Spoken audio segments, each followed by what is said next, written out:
What's up guys? I have a really exciting video today where I'll be sharing my secrets to achieving massive growth using indicators called moving averages. One of the most powerful indicators that I use in combination with support and resistance is moving averages, and I not only use this strategy for day trading but also swing trading and long-term investing as well. Which, by the way, if you haven't already watched my two-part video series on support and resistance, make sure to click on the link above as it will provide a solid knowledge base for what I am about to teach you today. By the end of this video, you'll know how to add EMAs or exponential moving averages to your charts, what EMAs I use on both short and long time frames, moving average strategies for swing trades and long-term investments, and day trading strategies. But before we get started, do me a huge favor, hit that like button and subscribe to the channel to join a community of individuals passionate about building wealth through the stock market. On this channel, it is my goal to provide free and simple education on how to do your own due diligence when it comes to investing or trading with your hard-earned money. I see so many people giving out stock picks without providing much education behind their recommendations. So in the same way that you do a lot of research on a home before buying it and even hire an agent, I want you to be as informed as possible before investing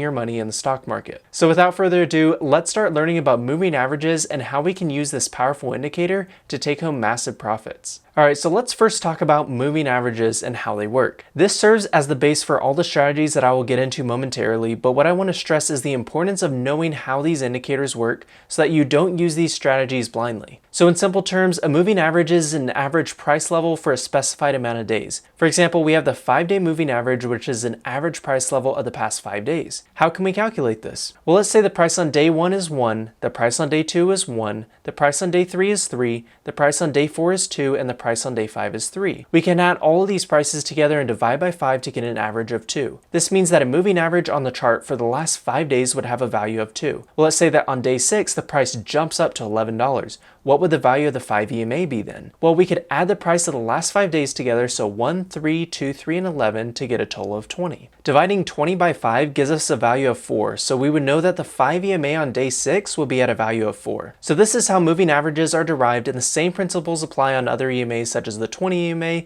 which would have a value that represents the average price of the last 20 days. Obviously, you won't have to calculate this on your own, but it's still really important to know how these values are derived. Next, I'll show you how to add these different values to TradingView, which is a free trading platform that I use and that I absolutely love for how easy it is to learn and how beautiful the charts are. Alrighty, so we're going to start off in TradingView by coming to the top bar here and clicking on FX, which will bring up our indicators and strategies. Next, we're going to type in moving average exponential, and we have this right here. And we'll click on it.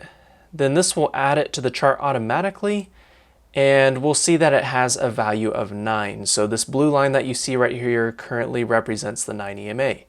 Well, how do we change that? So let's go over to settings, and we're going to go over to inputs, and then we're going to change the length here. So if we want the 5 EMA, we are going to type in the length of 5, and that will change the line that you saw right there. And personally, I like my lines to stick out a little bit.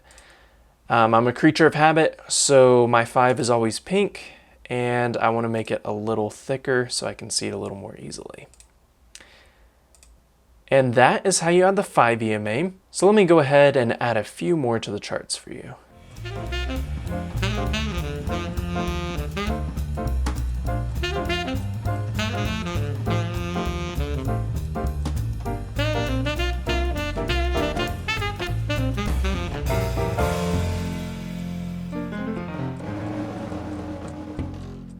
So I find that most traders tend to use the 5, 10, 20, 50, and 200 EMA, which I've added in already. Now, if you remember from my video on support and resistance, we want to draw lines that are closest to what everyone else is seeing and avoid drawing them in places where lines are more obscure. For example, if price action on the chart doesn't consolidate around a particular price point, we will avoid drawing our lines there. For the same reasons, we want to choose the most popular EMAs that we can assume most other traders are using. This acts as the basis for most of our moving average strategies, so I highly recommend incorporating these 5 EMAs into your chart, which are the 5, 10, 20, 50, and 200 EMAs. So I'm going to take you all through my moving average strategy, starting from my longest term strategies and working down to my day trading strategy. I'll start off showing you the EMA strategy that I use for my long-term investments, And next I'll walk you through my strategy for my swing trades, which I'm typically in from days to several weeks, and this is a strategy that I haven't heard anyone discussing, but that has brought me sizable returns, so you definitely won't want to miss it. Lastly, I'll share my day trading EMA strategy that I've adopted from Andrew Aziz's How to Day Trade for a Living, where I'll use an EMA in combination with VWAP, or volume weighted average price,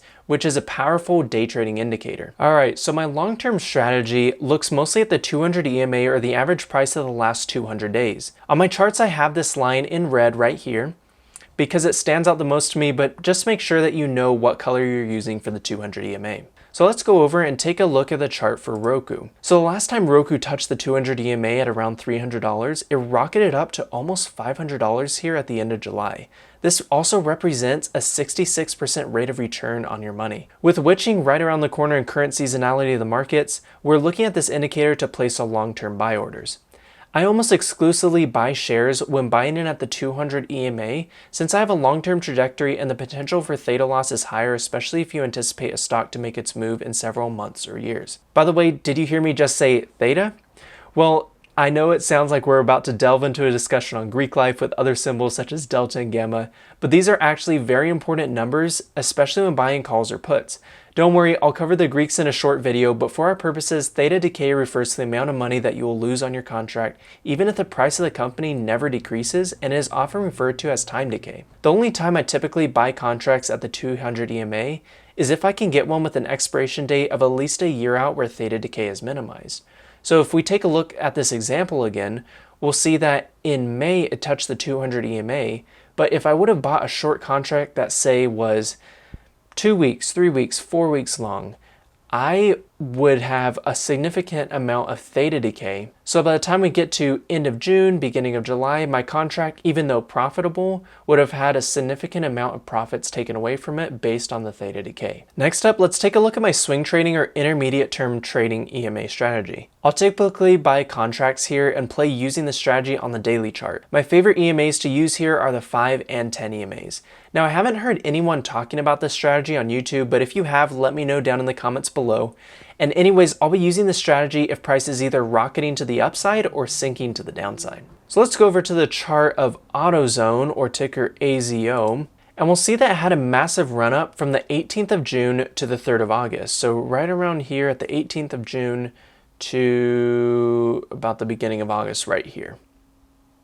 Looking at the 5 EMA, we can see that price action always came back to touch the 5 EMA even if it was detached for 2 or 3 days.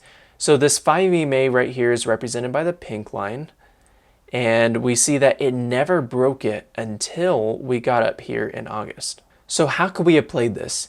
Here we see that the price was extended for 1, 2, 3 days. We could have waited for price to come back to touch the 5 EMA and place our buy orders right there at this point. And we could have set a stop loss right below the 5 EMA so that if price action broke below the 5 EMA, we could have gotten out for a minimal loss. This is an especially good strategy if you miss the bottom of the run-up and you still believe in the upward trajectory of the stock. Now, a lot of traders use the 5 EMA on the daily chart to determine the bullishness or upward trajectory of a stock, or bearishness or downward trajectory of a stock. So as we mentioned before, we want to use a strategy that many other traders in the markets are using as well. So another strategy that you can use, which is a little more risky, is to play puts when you see an extension from the 5 EMA.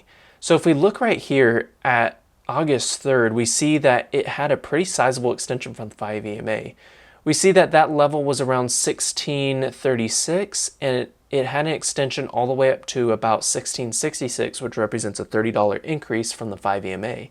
Well, what we could have done is we could have played puts, and yes, this is a little more risky because we don't know how much further the stock can run up, but we could have played puts with a stop loss right above the high of day of August 3rd, and played this on August 4th for a touch of the 5 EMA to the downside. So as we talked about before, the 5 EMA is a line that represents the average price of the last 5 days. So typically price action will come and touch that line at least every 5 days. We can also look to the 5 EMA to determine if price is currently bearish or bullish. So right now we can see that during this massive run-up, price is obviously very bullish because it maintained its price action above the 5 EMA. However, at the beginning of August, it crossed below the 5 EMA, and now look, it used the 5 EMA as resistance. So here we see resistance on the 5 EMA, resistance, resistance, resistance. It broke out briefly, but continued to fall, and even to today, it's still acting as resistance. So what's another way that we could confirm a break to the downside? Oftentimes, a cross of a faster EMA over a slower EMA can serve as an indicator confirming either a continuation to the upside or to the downside. In this case, we see that at the 25th of August, the faster EMA or the 5 EMA represented by the pink line crossed over the 20 EMA or the yellow line right here, and this is also what we call a death cross. Now the opposite happens when the 5 EMA crosses the 20 EMA to the upside. So here at the 22nd of June, we see that the 5 EMA crossed over this yellow line or the 20 EMA to the upside, which shows continued momentum upwards. And we can use this as just one of our indicators to confirm a buy. And this is also called a golden cross. So to summarize my swing trading strategy using the EMAs, we have two ways. One is to find a trend on the charts, whether up or down, and to use the 5 EMA as either support or resistance. The next strategy is to use a cross of a faster EMA such as the 5 EMA over a slower EMA such as the 20 EMA, and use this as an indicator to suggest further movement to either the upside or the downside. Lastly, I want to teach you all my day trading strategy, which I adopted from How to Day Trade for a Living by Andrew Aziz. If you aren't too familiar with the markets yet or are just getting your feet wet, then this portion of the video is optional. But for those of you who want to learn my day trading strategy that has resulted in massive profits for me, then stick around for this part. Now, when I day trade, I first identify a trend on the daily chart, and much like with my swing trading strategy, I like to wait for price action to hit a significant support or resistance level. For example, if a stock is running up, I'll wait for it to pull back to an area of support before buying it, and I'll be sure to set my stop loss just below my area of support. Since we want to use indicators that most other traders are using, we'll use a combination of support and resistance as well as VWAP or volume weighted average price and the 10 EMA. Now VWAP determines the bullishness or bearishness of a stock on the 5-minute chart, as price action below VWAP shows bearishness while price action above shows bullishness. So in day trading, I want you to think of VWAP as support and resistance while the 10 EMA symbolizes the trend. Or in other words, a break of the 10 EMA to the upside shows us that the downtrend is over, while a break of the 10 EMA to the downside shows us that the uptrend is over. So let's go take a look at the 5-minute chart of AZO. Okay, so right here, we're sitting at July 9th, and here we can see that it had a massive run up. So first I'm going to go ahead and add my VWAP. So I'm going to go to Indicators and Strategies and type in VWAP, and that will pull up this line right here. And I'm going to change the settings because I don't use the upper or the lower bands. I just use this singular line right here. I love it in green, and let's make it nice and thick for our purposes. So here we see that in the morning, price absolutely rocketed up from about 1537 all the way to 1563. And here we see that this candle closed above VWAP. Then at 6:45 a.m., price action broke below VWAP, came back up to touch VWAP, and VWAP acted as a strong resistance right here, and then price continued to fall all the way until about 7:55 in the morning. Now, my first play of the day was at around 7 a.m. when I saw that price rejected off of the VWAP. Now, I set my stop loss right above, just a few dollars above VWAP at around 1560.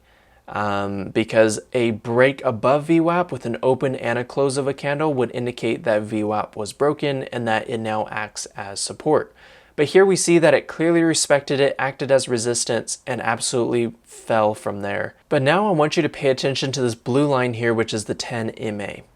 It confirmed the downtrend, so even when price action rallied up at 6:45 a.m., it didn't break the 10 EMA, which told me to stay in my put position. Price action proceeded to fall down to around 1545, which is where I liquidated my puts. Well, why did I get out at this level of 1545?